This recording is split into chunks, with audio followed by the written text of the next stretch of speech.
Close your eyes for a second and picture the scene. January 7th, 1945.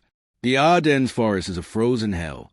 3 feet of snow blanketing shattered trees, abandoned tanks half buried like ghosts, American soldiers in threadbare coats digging foxholes with numb hands, their breath freezing in the air. The Battle of the Bulge has just sputtered out, leaving behind the worst carnage American forces would ever endure in a single fight. Nearly 90,000 casualties, 19,000 dead. But a few miles from the front, in a warm British press tent, the mood is triumphant. Cameras flash relentlessly as Field Marshal Bernard Law Montgomery steps up to the microphones. His beret is cocked at that perfect angle, his uniform crisp despite the mud and chaos outside. He flashes a confident, almost smug smile, the kind that says he knows is the cleverest man in any room. Then he starts speaking. The Battle of the Bulge has been one of the most interesting and tricky battles I have ever handled. Tricky? Interesting? To the British journalists packed in tight, scribbling every word, it's pure gold. Their hero, the desert fox who crushed Rommel, has done it again, saved the day. But 300 miles away, in a quiet office at Supreme Allied Headquarters in Versailles, one man isn't smiling at all. General Dwight D. Eisenhower picks up the transcript of Monty's speech. His face, usually calm and Midwestern steady, tightens. His hands, those hands that signed off on D-Day, tremble ever so slightly with something rare for Ike, cold, controlled rage. For 3 long years, Ike has been the glue holding this massive, fractious alliance together. His swallowed insult after insult from Monty defended him against furious American generals, played the endless diplomat to keep British pride and American power from tearing everything apart. But this press conference?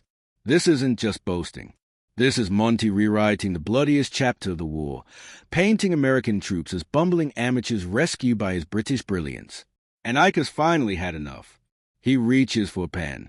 What he writes next comes within inches of sacking Britain's most famous general and risking the collapse of the entire Allied command structure just months from victory.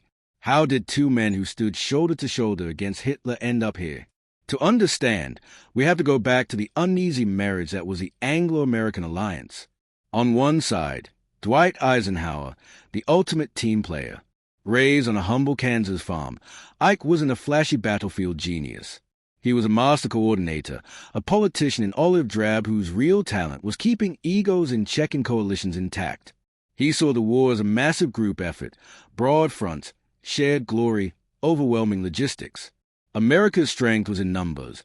Millions of men, endless supplies, factories churning out tanks and planes faster than the enemy could destroy them. On the other, Bernard Montgomery, the solitary star.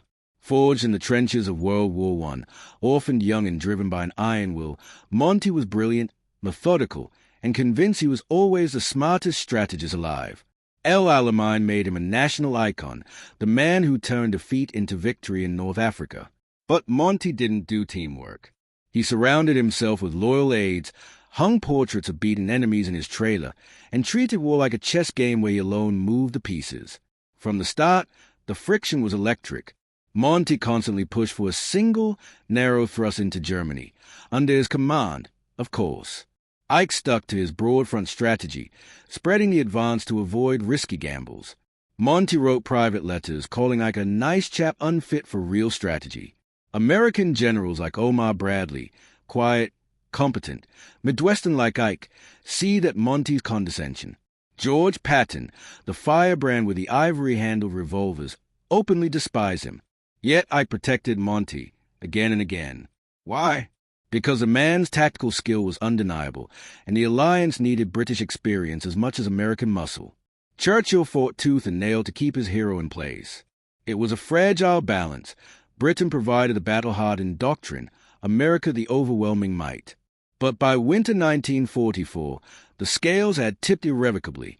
The U.S. now fielded the bulk of troops, produced almost everything, and dictated the pace. Monty, living in his map-lined trailer with his tea and portraits, refused to accept it. He saw American plans as sloppy, Patton as reckless, Bradley as overextended. In his mind, only he could save the day. Then came Hitler's last desperate roll of the dice, the Ardennes offensive, December 16, 1944. German panzers crashed through thin American lines in a surprise attack, creating that infamous bulge. Communications shattered.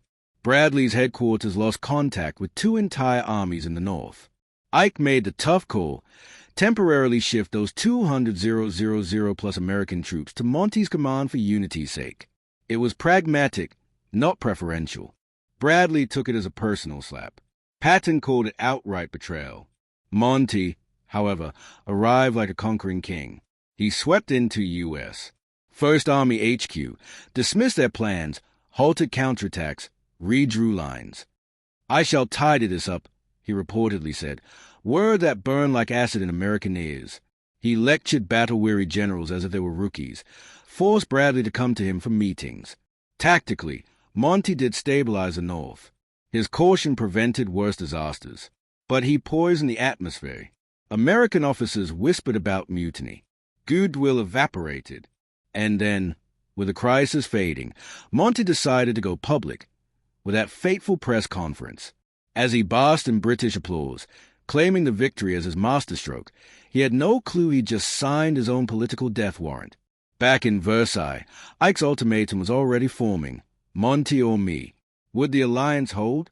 Or would one man's arrogance unravel everything in the final push to Berlin? The answer would shock even the insiders and reveal a brutal truth about power in wartime. The snow is still falling heavily across the Ardennes, blanketing the scars of battle.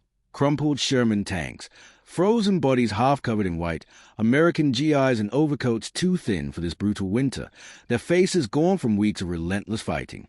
19,000 Americans dead, towns like Bastogne reduced to rubble.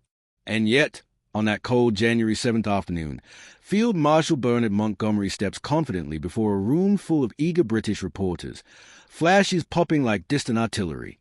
He smiles, that sharp, self-assured grin, and declares the Battle of the Bulge one of the most interesting and tricky he's ever managed. He heaps praise on his own decisions, on British and Canadian troops, and casually mentions how he tidied up the mess. The Americans, a passing reference to their bravery, buried under layers of implication that they were floundering until he arrived. To the Brits in the room, it's heroic. Headlines already forming.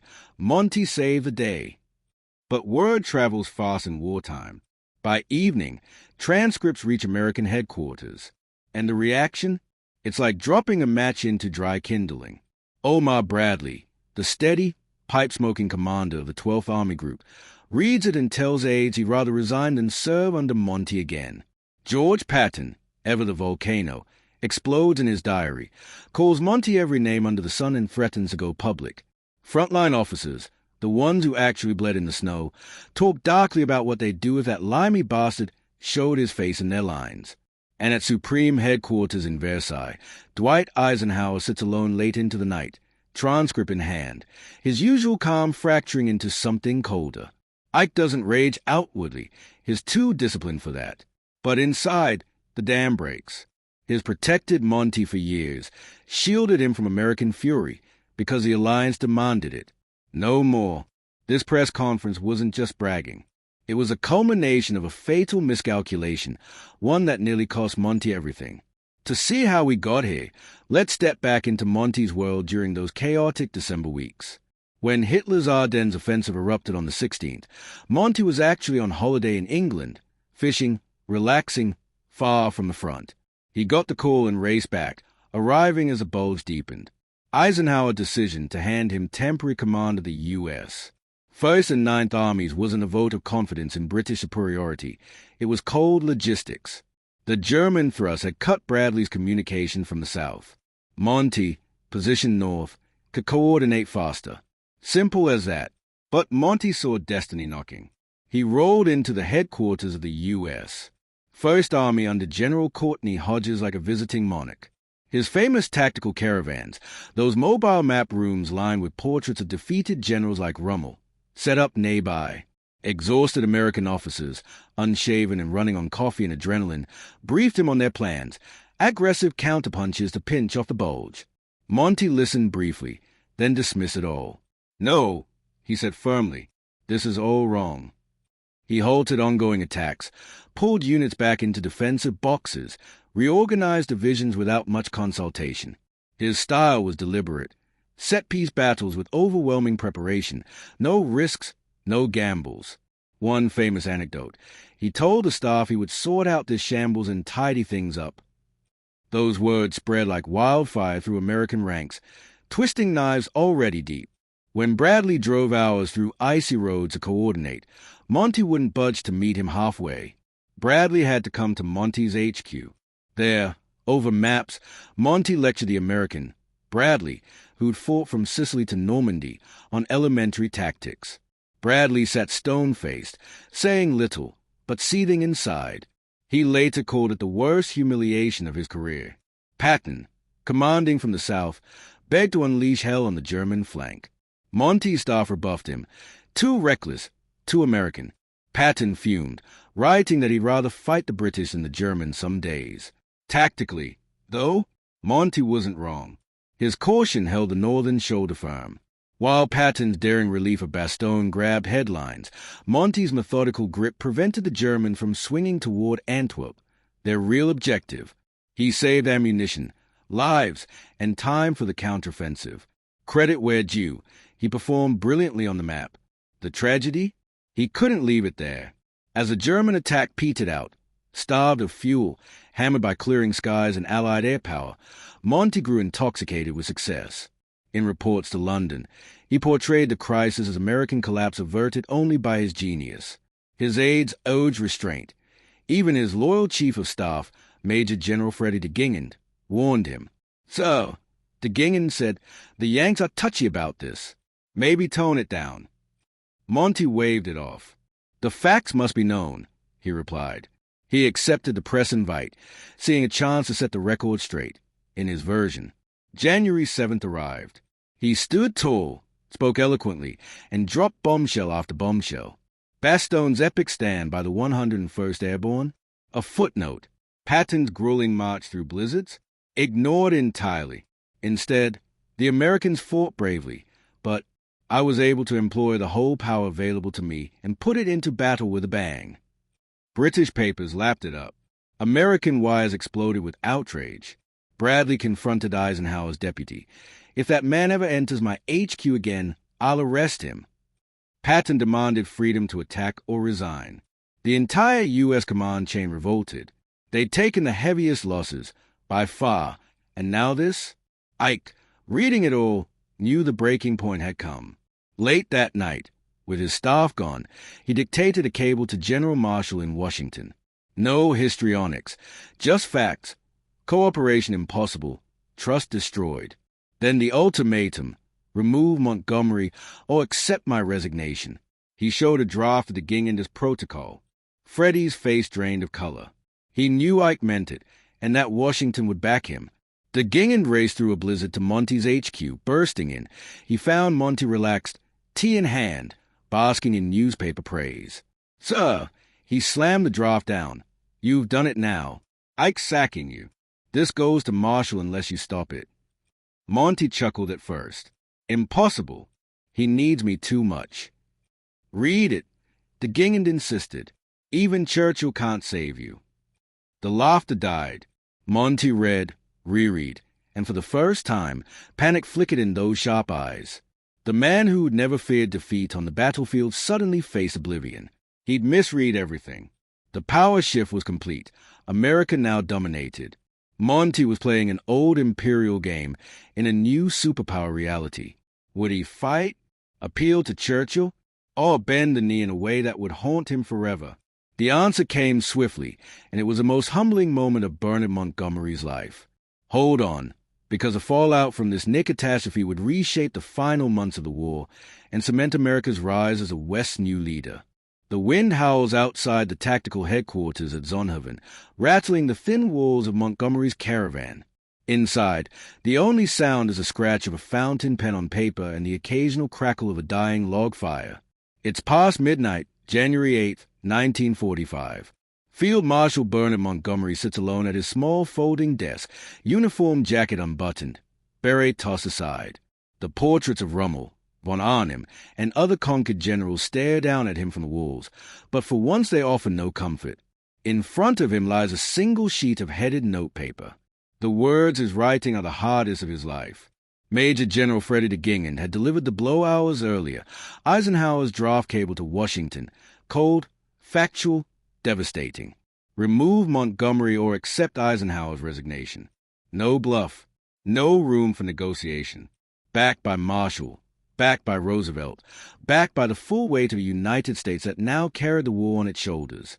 Monty had tried to laugh it off at first. Ike wouldn't dare, he'd said. Churchill won't allow it. But de Gingen's face, pale, grim, urgent, told a different story. Even the Prime Minister's influence had limits. The Americans were done tolerating lectures from a general whose army was now dwarfed by theirs in men, tanks, planes, and supplies. Reality crashed in. The man who had never backed down from Rommel, who had stood firm under fire at Alamein, who had planned the Normandy invasion with icy precision, now faced defeat not on a battlefield but in a quiet trail in Belgium. De Gingen hadn't minced words. Write the letter tonight, sir. Make it personal. Make it humble. Or tomorrow you're finished. Monty resisted for hours, paced a narrow floor, drank cold tea, argued with himself. But the truth was undeniable. He had miscalculated everything. He had believed his tactical genius made him untouchable, that the Americans needed him too badly to risk sacking him. He had forgotten that Eisenhower's power wasn't just military, it was political. The Supreme Commander's job was to keep the coalition alive, and Monty's public humiliation of the U.S. Army had threatened that coalition at its core. Finally, he sat down and began to write. The letter was short, but every sentence must have felt like pulling teeth. Dear Ike, I have been increasingly distressed to hear that some of my actions or statements may have caused you personal trouble. Nothing is further from my wishes than to cause you any distress whatever. I need hardly say how greatly I appreciate all you have done for me personally and for the British cause, and how much I value our close collaboration. Whatever you decide, you can rely on me 100% to implement your decisions loyally and wholeheartedly. Your very devoted subordinate, Monty, your very devoted subordinate. From the man who, only weeks earlier, had been writing private memos suggesting Eisenhower should stick to administration and leave strategy to professionals. De Gingen read the draft, nodded once, and drove back through the blizzard to Versailles. He delivered it personally to Eisenhower before dawn, just hours before the fatal cable was scheduled to go out. At Supreme Headquarters, the atmosphere was funereal. Eisenhower's staff knew something big was brewing. But Del Smith, Ike's chief of staff, had already prepared fallback plans in case the Supreme Commander actually resigned. Contingency orders were drafted for a new command structure. The war was months from ending, and the thought of a public split between the two senior Allied generals terrified everyone. When the letter arrived, Eisenhower read it in silence. No smile, no satisfaction, just a slow nod. He folded it carefully, placed the original draft ultimatum in a locked file, where it still sits in archives today, and dictated a brief, formal reply accepting the apology. The crisis passed. The cable to Marshall was never sent. The press was told everything was fine. Outwardly, the alliance held firm. But nothing was the same again. Eisenhower never trusted Montgomery fully after that night. The relationship cooled from uneasy partnership to strictly professional. When decisions came about the final drive into Germany, Ike leaned harder on Omar Bradley and the American commanders. The broad front strategy continued, but with a clear tilt. The main effort would go through the U.S. sectors. A few weeks later, in March 1945, the race for the Rhine began. American troops under Courtney Hodges and William Simpson seized the Ludendorff Bridge at Remagen in a lightning coup, intact, unexpected, game-changing. Eisenhower immediately poured resources across it, widening the bridgehead deep into Germany. Montgomery, meanwhile, prepared his own meticulously planned crossing further north, Operation Plunder. Thousands of guns, airborne drops, amphibious assaults, classic set-piece Monty. It was flawless in execution, a textbook operation that any military academy would study for decades. But it didn't matter. By the time Monty's forces crossed in strength, the Remagen bridgehead had already unhinged the German defenses. The war was pouring through the American gap. Montgomery's grand spectacle became a sideshow. He got his headlines in Britain, but the strategic glory and the path to Berlin went elsewhere. Patton, unleashed at last, raced across central Germany with his Third Army, covering hundreds of miles in weeks. Bradley's 12th Army Group became the spearhead. The final collapse of the WWII happened on American terms, in American sectors. Montgomery kept his command to the end. He accepted the German surrender on Lunenburg Heath on May 4th, representing the Western Allies alongside Eisenhower, Bedell Smith, and others. Photographs show them standing together, solemn and victorious. But behind the cameras, the dynamic had shifted forever. Churchill understood it best. In private memos, he admitted Monty's press conference had been a near catastrophe, almost wrecked the entire edifice, he told his staff. The Prime Minister had spent years protecting his difficult general, but even he knew the balance of power had tipped decisively. In the post-war world, the consequences were clear. Britain emerged victorious but exhausted, its empire crumbling, its economy shattered. The United States stepped forward as a new superpower, provider of Marshall Plan aid, leader of NATO, architect of the Western Order. And Montgomery? To the British public, he remained a hero, knighted, elevated to Viscount, celebrated in parades. But among the men who truly shaped the war's end, he was seen differently, brilliant, indispensable in his day, but brought to heel when he overreached. The night he wrote that letter was a moment he learned the hardest lesson of all. No general, no matter how celebrated, is bigger than the mission. Tactical genius wins battles. Character and understanding power wins wars. Eisenhower's quiet ultimatum, never sent but always remembered, drew the line that preserved the alliance and defined the future. As Allied armies pushed deeper into Germany that spring, they began uncovering horrors beyond anything imagined. Concentration camps, emaciated survivors, evidence of systematic murder on an industrial scale. The egos, the rivalries, the press conferences suddenly seemed small. But that's a darker chapter, one that forced even the proudest generals to confront what the war had really been about all along. Spring 1945. The snow of the Ardennes has melted into mud, and Allied armies are surging forward on all fronts. American forces race through central Germany, British and Canadians push from the north, Soviets close in from the east. The Third Reich is crumbling, cities in ruins, roads clogged with refugees, German units surrendering by the thousands. The egos that nearly tore the alliance apart just months earlier seem distant now. Montgomery's elaborate Rhine crossing goes off without a hitch, but the headlines belong to the Americans at Remagen. Patton's Third Army dashes eastward, liberating towns and taking prisoners in waves. Eisenhower coordinates it all from Versailles, his broad front strategy finally paying off in a collapsing enemy defense. But as the troops advance deeper into the Reich, something changes. The war correspondents who followed the armies expecting more tales of tanks and heroism start sending back reports that are different, quiet, horrified. It begins on April 4th, 1945, near the small town of Ohrdruf in Thuringia. Elements of the U.S. 4th Armored Division and 89th Infantry Division, part of Patton's Third Army, roll into what they think is just another forced labor camp. The guards have fled. The gates are open. But inside, American soldiers, hardened by Normandy, the Bulge, the Rhine, stop in their tracks. Piles of bodies, emaciated, lime-covered, stacked like cordwood. Survivors, walking skeletons in striped uniforms, eyes hollow, barely able to stand. Whips, gallows, torture devices. The smell, indescribable. One GI, a veteran of brutal combat, vomits behind a barrack. Another just stays, rifle hanging loose. "This ain't war," he mutters. "This is something else." Word reaches high command fast. Patton himself arrives the next day. The tough, profane general who once slapped shell-shocked soldiers walks through the camp in grim silence. He forces local German civilians to tour the site, making them confront what was done in their name. Later, he telephones Eisenhower. "You need to see this. Ike! All of you do." Eisenhower acts immediately. On April 12th, he visits Ohrdruf personally, along with Bradley and Patton. What they see shakes even these battle-hardened men to the core. Ike's face is stone as he walks past the bodies, the pits, the survivors. He orders photographers to document everything. No censorship. "I want the world to see what we found," he says, so no one can ever deny it.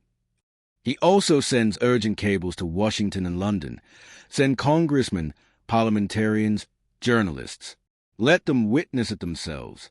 The evidence must be overwhelming. Montgomery, commanding further north, gets similar reports as his 21st Army Group liberates camps like Bergen-Belsen on April 15th. British troops enter to find 13,000 unburied corpses and 60,000 survivors starving amid typhus epidemics. Monty, usually so composed, is stunned. He broadcasts to his troops, "This is the enemy's crime. We must ensure the world knows." Even he, the man who lectured Americans on tactics, sets aside rivalries to coordinate relief efforts. The discoveries come in waves that spring.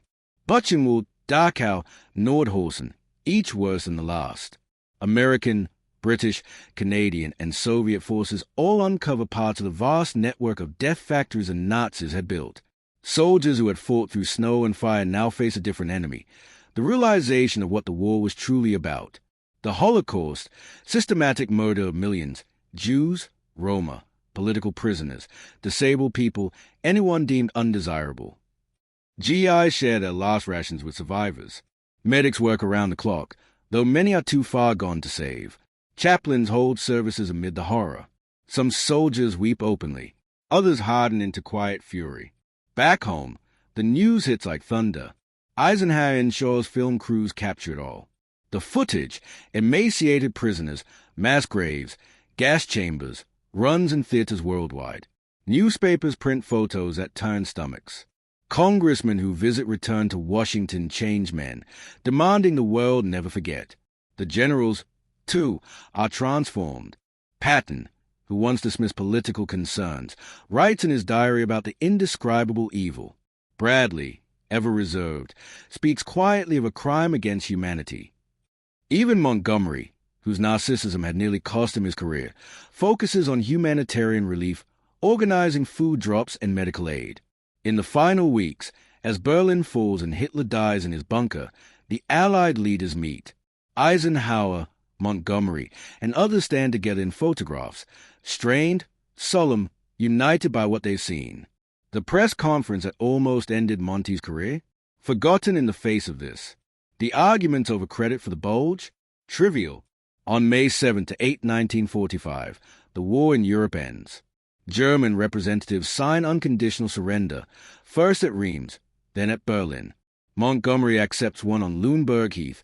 Eisenhower oversees the formalities. Victory comes, but it's bittersweet. Parades and celebrations ring hollow for many who know what was found behind the lines. The alliance held, not just through battles, but through the moment when personal egos bowed to a greater horror. Eisenhower's quiet stand against Montgomery preserved unity long enough for the truth to emerge.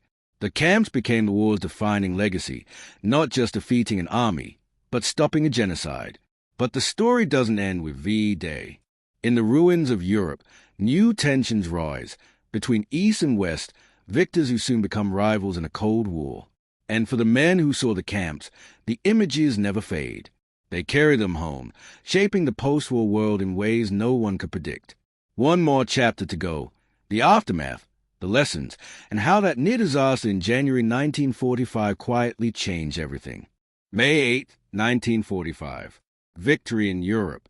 Crowds flood the streets of London, New York, Paris. Churchill waves from a balcony. Truman addresses the nation. Eisenhower broadcasts a simple message of gratitude to the troops. Fireworks light the skies, bands play, strangers embrace. But for the men who led the war, the celebrations feel muted. In a small schoolhouse at Reims, France, the day before, German generals signed the unconditional surrender before Eisenhower, Bedell Smith, and Allied representatives. Montgomery had accepted a preliminary surrender on Lüneburg Heath days earlier. The photographs show them side by side, Eisenhower calm and composed, Montgomery stiff in his beret, both men solemn amid the triumph. No one watching those images would guess that, just 4 months earlier, these two had stood on the brink of a rupture that could have prolonged the war. The January crisis, the press conference, the ultimatum, the humiliating letter never became public. Eisenhower locked the documents away. Montgomery never spoke of it. Churchill kept silent. The official history recorded a smooth, united command. Yet the effects rippled through everything that followed, and they still echo today. First, the war's final shape. After the Bulge crisis, Eisenhower shifted emphasis decisively to American commanders. Bradley's 12th Army Group took the central role in the advance into Germany. Patton's daring sweeps, Simpson's bridgeheaded remagen, Hodges' relentless pressure, these became the decisive blows. Montgomery's 21st Army Group secured the north, liberated Holland, reached the Baltic, but the main thrust, the glory, the path that unhinged the Rye, ran through the American center. It wasn't punishment. It was pragmatism. Eisenhower trusted his own generals more after January. He knew where the strength lay: American manpower, American logistics, American momentum. Second, the post-war world. The crisis marked the exact moment the baton passed from the British Empire to the United States. Britain ended the war victorious but bankrupt, its cities bombed, its treasury empty, its empire already cracking. America emerged richer than ever, its homeland untouched, its factories dominant, its armies occupying half of Europe. Montgomery's near-fatal arrogance accelerated their handover. By forcing Eisenhower to choose between alliance, harmony, and loyalty to his own army, Monty made the choice inevitable. Eisenhower chose America, and in doing so, signaled to the world where power now resided. The Marshall Plan, NATO, the United Nations Security Council permanent seats, all flowed from that new reality. Britain got a seat at the table, but America held the gavel. Third, the men themselves. Eisenhower returned home a hero, became president, shaped the Cold War's early years with steady caution. His reputation rests not just on military victory, but on holding the alliance together through sheer force of character. Montgomery retired as Viscount Montgomery of Alamein, wrote memoirs that defended every decision, remained a public icon in Britain. But privately, those close to him noticed a change. The absolute self-confidence softened, just a fraction. He never again challenged his superiors so openly. The letter he wrote that snowy night in January stayed with him, a reminder that even the greatest reputations are fragile. And finally, the deeper lesson. World War II wasn't won by one brilliant general, one perfect plan, one decisive battle. It was won by an uneasy coalition that somehow stayed intact long enough to overwhelm evil. The Holocaust discoveries in April and May put everything in perspective. The camps, Ohrdruf, Belsen, Dachau, Auschwitz, revealed what the war had truly been about, stopping a regime capable of industrial genocide. Against that horror, arguments over who deserved credit for the Bulge seemed childish. Eisenhower understood this best. His quiet ultimatum in January wasn't about ego. It was about preserving the only command structure capable of finishing the job, and then confronting the full truth of Nazi crimes. He never gloated over Montgomery. He didn't need to. History did the judging. Today, when we look back at the Battle of the Bulge, we remember the snow, the tanks, Bastone's defiance, Patton's relief, the 101st Airborne's nuts. We study the maps, the tactics, the heroism, but the real turning point wasn't on any battlefield. It was in a warm office in Versailles and a cold caravan in Belgium, where one man drew a line and another crossed it, then stepped back. That moment saved the alliance, ensured American leadership in the war's end, and helped create the world we inherited. Brilliance wins battles. Character wins wars. And sometimes the most important victories are the ones fought with a pen, in silence, far from the guns. Thank you for joining me on this journey through one of the war's hidden turning points. The story of World War II is full of noise, explosions, speeches, parades. But some of its deepest truths are found in the quiet moments when pride was checked, alliances held, and the greater mission prevailed. If you want to dive deeper into any part of this, Eisenhower's papers, Montgomery's letters, the camp liberations, let me know. There's always more beneath the surface.